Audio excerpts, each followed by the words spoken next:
So good morning guys. और current affairs के revision वाले वीडियो में सबसे पहले हम पुराने महीने के करंट अफेयर्स का रिवीजन करेंगे। तो हमारा पहला प्रश्न क्या है, सीबीएसई के अध्यक्ष के रूप में किसे नियुक्त किया गया? तो आंसर होगा मनोज आहूजा को। फिर है, किस राज्य के तेलिया रुमाल को अभी जीआई टैग मिला था? तो ये है तेलंगाना का। और अभी आपको याद होगा, एक तो झारखंड के सोहराई खोवर पेंटिंग को भी जीआई टैग मिला था, और तमिलनाडु के कदलाई मित्तई को भी, जो कि एक तरह का स्वीट है, मिठाई है, गुड़ और मूंगफली से बनती है, उसको भी जीआई टैग मिला था। गोरखपुर टेराकोटा को जीआई टैग मिला। मणिपुर के काले चावल को जीआई टैग मिला। जम्मू कश्मीर की कश्मीरी केसर को अभी जीआई टैग मिला था, तो ये भी याद रखो। फिर है, फेड कप हार्ट अवार्ड जीतने वाली पहली महिला कौन बन गई? तो आंसर होगा सानिया मिर्जा। ये जो फेड कप है, महिलाओं का टेनिस टूर्नामेंट होता है। अच्छा, साथ में यहाँ एक पॉइंट याद रखना, अब फेड कप का नाम बदल करके बिली जीन किंग कप कर दिया गया है। फिर सेबेस्टियन वेटेल, जो कि फार्मूला 1 रेस के ड्राइवर हैं, और अभी ये 2020 के एंड में फेरारी से अलग जो हो जाएंगे, फेरारी के ये ड्राइवर हैं। आपको पूछा जा रहा है ये किस देश से हैं? जर्मनी से हैं। और किस कार कंपनी के ड्राइवर हैं? तो फेरारी याद रखना। और हाँ गाइस, इसी के साथ मैं आप लोगों को बता दूं कि अनअकैडमी आपके लिए लेकर के आया है बढ़िया बैचेस, ताकि आपकी तैयारी हो एकदम पक्की। तो आज ही सब्सक्राइब करें अनअकैडमी प्लस और पाए अंकुश लांबा, आशीष अरोड़ा, निमिषा बंसल, टीम एवीपी और इंडिया के और भी कई टॉप एडुकेटर्स एक ही प्लेटफॉर्म पर। आपको जो बैचेज हैं वो बिल्कुल बेसिक से हाई लेवल मिल जाएंगे। सारे बैचेज में आपको, जितने भी बैचेज हैं और कोर्सेज हैं, उनमें आपको डेडिकेटेड डाउट सेशन भी मिलेंगे। तो ये एक ऐसा मौका होगा जहां पे आप एडुकेटर के साथ लाइव इंटरेक्ट करके अपने डाउट क्लियर कर सकते हैं। और इसी सब्सक्रिप्शन में आपको मॉक टेस्ट भी मिल जाएंगे, डिटेल्ड एनालिसिस और एक्सप्लेनेशन के साथ। तो अगर आप बैंक एग्जाम की तैयारी कर रहे हैं तो ये सही मौका रहेगा इस अपॉर्चुनिटी का लाभ उठाने का।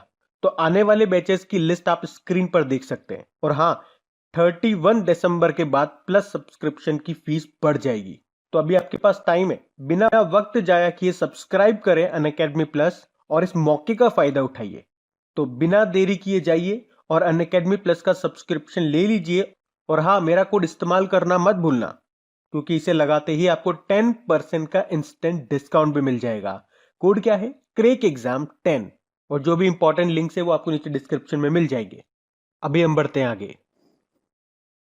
फिर फीफा अंडर 17 महिला विश्व कप, ये पूछा जा रहा है कब तक के लिए स्थगित कर दिया। अब ये इंपॉर्टेंट क्वेश्चन हो जाता है। देखो, कुछ समय पहले तक इसे फरवरी 2021 में आयोजित किया जाना था। एक्चुअली में ये नवंबर 2020 में होना था। फिर कोरोना आ गया। कोरोना के कारण आपको बताया, सारे जो कंपटीशन है कुछ कैंसिल हो गए, कुछ पोस्टपोन हो गए। तो इसको भी पोस्टपोन कर दिया गया था। 2021 के फरवरी में बोला गया था भारत में होना ये। लेकिन अभी आप डेली करंट अफेयर्स पढ़ते होंगे तो एक आध दिन पहले ही हमने पढ़ा है, इसको फाइनली फीफा ने कैंसिल ही कर दिया। भैया हम तो कराएंगे ही नहीं इसको। और भारत को बोला आप टेंशन मत लो, 2022 का जो एडिशन होगा ना वो आप ही होस्ट कर लेना। तो ये आप याद रखना। फीफा, इसका हेडक्वार्टर ज्यूरिख स्विट्जरलैंड में है। फिर है, साइक्लिस्ट रेमो डी ग्रेगोरियो को अंतरराष्ट्रीय साइकिलिंग संघ के द्वारा 4 साल पे का बैन लगा दिया था। किस देश से हैं ये? कौन साइक्लिस्ट? रेमो डी ग्रेगोरियो, ये फ्रांस से हैं। बाकी अंतरराष्ट्रीय साइकिलिंग संघ का हेडक्वार्टर आइगल स्विट्जरलैंड में मिलेगा। होम डिलीवरी को अनिवार्य रूप से कैशलेस कर दिया था किसने? अहमदाबाद शहर ने। फिर एमएसएमई मंत्रालय ने कौन सा पोर्टल लॉन्च किया था? तो चैंपियन पोर्टल को लॉन्च किया था। एमएसएमई सेक्टर्स की शिकायतों को हल करने के लिए, उन्हें प्रोत्साहित करने के लिए और उनकी मदद करने के लिए। एमएसएमई मतलब माइक्रो स्मॉल मीडियम एंटरप्राइजेस, जिसके मंत्री नितिन गडकरी जी हैं, जिनका निर्वाचन क्षेत्र नागपुर है। अभी इसके नए सचिव बने थे अरविंद कुमार शर्मा। बाकी डिजिटल सम्मेलन रीस्टार्ट का आयोजन किसने किया था? CII ने, यानी कि कॉन्फेडरेशन ऑफ इंडियन इंडस्ट्री ने। फिर भारतीय खिलाड़ी हैं मनमीत सिंह वालिया, इनका अभी निधन हो गया था। किस खेल से संबंध रखते हैं ये? टेबल टेनिस प्लेयर थे ये। बढ़ते हैं आगे। फिर अगला प्रश्न है, किस बैंक ने ग्राम संपर्क अभियान पहल को शुरू किया? तो आंसर होगा पंजाब नेशनल बैंक ने। पंजाब नेशनल बैंक, इसके MD CEO SS मल्लिकार्जुन है, और इसकी टैगलाइन होती है the name you can bank upon. फिर अमेजन ने कहा, अच्छा सुनो, पंजाब नेशनल बैंक में किन किन बैंक का मर्जर हुआ था ये भी आपको याद रखना है। एक तो ओरिएंटल बैंक ऑफ कॉमर्स का और एक यूनाइटेड बैंक ऑफ इंडिया का। अब देखते हैं अगला प्रश्न। अमेजन ने कहा एक नया फुलफिलमेंट सेंटर लॉन्च किया? तो आंसर होगा तमिलनाडु में किया था। अमेजन जिसका हेडक्वार्टर वॉशिंगटन डीसी में है, सीईओ जेफ बेजोस है, दुनिया के सबसे अमीर व्यक्ति। फिर किस देश ने सर्कस में जंगली जानवरों के उपयोग पर धीरे धीरे प्रतिबंध लगाने की घोषणा की? तो आंसर होगा फ्रांस, पेरिस। फ्रांस के पेरिस में ही हेडक्वार्टर मिलेगा यूनेस्को का और ओईसीडी का भी। देखो फ्रांस की बात करेंगे ना तो प्रधानमंत्री अभी इसके नए बने थे, जीन कोस्टेक्स उनका नाम है। प्रेसिडेंट है इमैनुअल मैक्रोन। 2024 में समर ओलंपिक यहीं पे होंगे। फिर है सौर ऊर्जा का इस्तेमाल करने वाला पहला दूतावास कौन सा बना? तो आंसर होगा मेडागास्कर। मेडागास्कर की कैपिटल अंतानारियो है और करेंसी है मालागासी एरियरी। फिर है किस देश के सितवे पोर्ट का संचालन भारत के द्वारा किया गया? तो आंसर होगा म्यांमार। म्यांमार की कैपिटल नेपिटो है, करेंसी है क्यात और स्टेट काउंसलर है आंग सांग सूकी। फिर से चुनी गई है अभी दूसरी बार। फिर है कौन सा शहर 2023 का जो विश्व टेबल टेनिस चैंपियनशिप होगा उसकी मेजबानी करेगा? तो आंसर होगा साउथ अफ्रीका का डरबन। अच्छा, टेबल टेनिस से एक नाम याद रख लो, मणिका बत्रा का। राजीव गांधी खेल रत्न पुरस्कार मिला है भाई इनको, तो याद रखो। फिर एक कौन सा अरब देश 2024 तक चांद पर अंतरिक्ष यान उतारेगा? तो आंसर होगा यूनाइटेड अरब अमीरात। और उसमें जो रोवर भेजेगा, रोवर का नाम होगा राशिद। और हम लोगों ने जो रोवर भेजा था उसका नाम क्या था? प्रज्ञान था। और लैंडर का नाम था विक्रम। फिर है ईज ऑफ डूइंग बिजनेस सुधारों को अपनाने वाला पहला राज्य बना आंध्र प्रदेश। फिर बताओ राष्ट्रीय पोषण संस्थान के अनुसार वयस्क भारतीय पुरुषों के लिए नया आदर्श वजन क्या है? तो आंसर होगा 65 केजी और महिलाओं के लिए है 55 केजी। फिर है रेडियो प्रिजन का शुभारंभ कहाँ पे किया गया? आंसर होगा अहमदाबाद में, अहमदाबाद की साबरमती जेल में। बढ़ते आगे।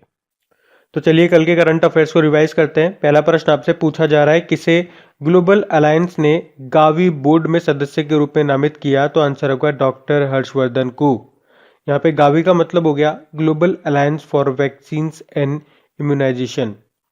फिर एक किसे doctor Narendra Dabholkar memorial award से सम्मानित किया गया? तो आंसर होगा के वीरमणि को। फिर एक किस बैंक ने डिजिटल लेंडिंग प्लेटफॉर्म को लॉन्च किया? तो आंसर होगा बैंक ऑफ बड़ौदा ने, जिसका हेडक्वार्टर वडोदरा गुजरात में है। फिर महासागर डेटा प्रबंधन के लिए किस नाम से अपनी तरह का पहला डिजिटल प्लेटफॉर्म लॉन्च किया? तो आंसर होगा डिजिटल ओशियन। फिर बताओ बॉर्डर सिक्योरिटी फोर्स के नए इंस्पेक्टर जनरल के रूप में किसे नियुक्त किया गया? तो आंसर होगा सुनील कुमार को। फिर है elements of quantitative genetics a conceptual approach नाम की बुक को किसने लिखा? तो आंसर होगा डॉक्टर स्तुति शर्मा ने। फिर है नॉर्वे बॉलीवुड फिल्म फेस्टिवल में किसे मानवतावादी पुरस्कार 2020 से सम्मानित किया गया? तो आंसर होगा सोनू सूद को।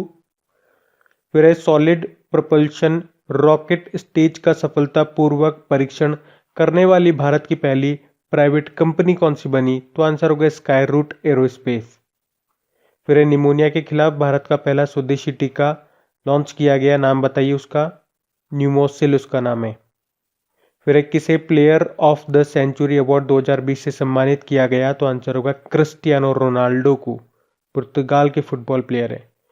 फिर एक किस राज्य सरकार ने शादी अनुदान योजना शुरू की? तो आंसर होगा उत्तर प्रदेश की सरकार ने। और कर्नाटक के नए मुख्य सचिव किसे नियुक्त किया गया? तो आंसर होगा पी रवि कुमार को। बढ़ते आगे। चलिए कुछ स्टैटिक क्वेश्चंस को भी देखते हैं। और ये वाली जो शीट है आपकी लोक नृत्य वाली शीट है, तो चलिए देखते हैं। कुचिपुड़ी ये किस राज्य का लोक नृत्य है? ये तो आपको पता ही है, आंध्र प्रदेश का है। फिर बताओ बिहू नृत्य, ये कई बार हम पढ़ चुके हैं करंट अफेयर्स में, तो बिहू नृत्य ये असम का है। फिर है चकवा, चकवा जो आपका लोक नृत्य है वो बिहार का है। फिर है भारई, भारई जो लोक नृत्य है ये आपका किस राज्य का है? गुजरात का। झूमर, देखो ध्यान से सुनना, ये झूमर जो है वो हरियाणा का है। एक आपको घूमर सुनने को मिलेगा, घूमर तो आप सबको पता ही है राजस्थान का है, तो झूमर और घूमर अलग अलग है। वैसे झूमर आपको झारखंड में भी देखने को मिलेगा और घूमर राजस्थान का है। लेकिन अगर घुमरा आपसे पूछा जाएगा, घूमरा, रा आ की मात्रा लग गई लास्ट में, तो वो हो जाता है उड़ीसा का। तो ये छोटे छोटे अंतर हैं, ध्यान रखना। बाकी फिर अगला है छापेली नृत्य, ये हिमाचल प्रदेश का है। राउफ, ये राउफ है आपके जम्मू कश्मीर का, सुना होगा आपने, एग्जाम में भी आ चुका है कई बार ये। यक्षगान, यक्षगान भी एग्जाम में पूछा जा चुका है, ये कर्नाटक का है। कथकली भी आ चुका है एग्जाम में, ये केरल का है। और लावणी नृत्य भी आ चुका है एग्जाम में, ये महाराष्ट्र का है। तो मोस्ट ऑफ द क्वेश्चन जो इस पर्टिकुलर शीट में लिए गए हैं ये आपके एग्जाम में पूछे जा चुके हैं, तो इनको ध्यान रखना। बढ़ते हैं आगे। अच्छा, इंपॉर्टेंट डेज की बात करते हैं। पहला प्रश्न पूछा जा रहा है, विश्व समुद्री दिवस हमने कब मनाया? तो आंसर होगा 24 सितंबर को। एक्चुअल में ये 24 सितंबर को नहीं मनाते हैं हर साल, सितंबर का लास्ट थर्सडे होता है उस दिन मनाते हैं। तो इस बार तो हमने 24 सितंबर को ही मनाया। इसकी थीम रही थी sustainable shipping for a sustainable planet. देखो, ये तो हो गया आपका वर्ल्ड मैरीटाइम डे, इंग्लिश में बोलेंगे तो वर्ल्ड मैरीटाइम डे। एक नेशनल मैरीटाइम डे भी होता है जो हम 5 अप्रैल को मनाते हैं हर साल, वो फिक्स है। फिर है वर्ल्ड फार्मासिस्ट डे, ये हमने 25 सितंबर को मनाया, जिसकी थीम रही थी ट्रांसफॉर्मिंग ग्लोबल हेल्थ। फिर है वर्ल्ड एनवायरमेंट हेल्थ डे, ये हमने 26 सितंबर को मनाया। देखो, ये हो गया वर्ल्ड एनवायरमेंट हेल्थ डे। अगर हेल्थ हटा देंगे तो क्या बन जाएगा? वर्ल्ड एनवायरमेंट डे, जो हम मनाते हैं 5 जून को। फिर है वर्ल्ड टूरिज्म डे, 27 सितंबर को मनाते हैं, और इस बार की थीम रही थी टूरिज्म एंड रूरल डेवलपमेंट। फिर से देखो, ये तो हो गया वर्ल्ड टूरिज्म डे। एक नेशनल टूरिज्म डे भी होता है जो हम 25 जनवरी को मनाते हैं। वैसे 25 जनवरी को एक और डे मनाते हैं, कौन सा? National voters day. फिर है वर्ल्ड रेबीज डे, ये 28 सितंबर को मनाते हैं, और इस बार की थीम रही थी एंड रेबीज कोलैबोरेट वैक्सीनेट। फिर है वर्ल्ड हार्ट डे, ये हम 29 सितंबर को मनाते हैं। इसकी थीम रही use heart to beat cardiovascular disease. फिर international day for food loss and waste reduction, ये 29 सितंबर को मनाया जाता है, और इसे पहली बार हमने मनाया। इंग्लिश में हिंदी में बोलेंगे तो अंतर्राष्ट्रीय खाद्य हानि और अपशिष्ट न्यूनीकरण दिवस, और इसकी थीम भी थी stop food loss and waste for the people for the planet. फिर अंतर्राष्ट्रीय अनुवाद दिवस, इंटरनेशनल ट्रांसलेशन डे, 30 सितंबर को मनाया था। थीम थी इसकी finding the world for a world in crisis. फिर इंटरनेशनल योगा डे, 21 जून को मनाया गया, जिसकी थीम रही yoga for health, yoga at home. फिर है वर्ल्ड हेपेटाइटिस डे, 28 जुलाई को मनाया, जिसकी थीम रही थी हेपेटाइटिस फ्री फ्यूचर। तो गाइज, ये था आज का हमारा करंट अफेयर्स का रिवीजन वाला वीडियो अगर अच्छा लगता है तो इसे लाइक जरूर करा करें, और अपने दोस्तों के साथ में शेयर करना मत भूला करें। चलिए, अब कुछ क्वेश्चंस आप लोगों से पूछ लिए जाए। क्वेश्चंस आप लोग लगाइएगा और देखिएगा कितने क्वेश्चंस आप लोगों से बन पा रहे हैं। बाकी हम इनको कल सॉल्व करते हैं। ये रहे क्वेश्चन आपके सामने।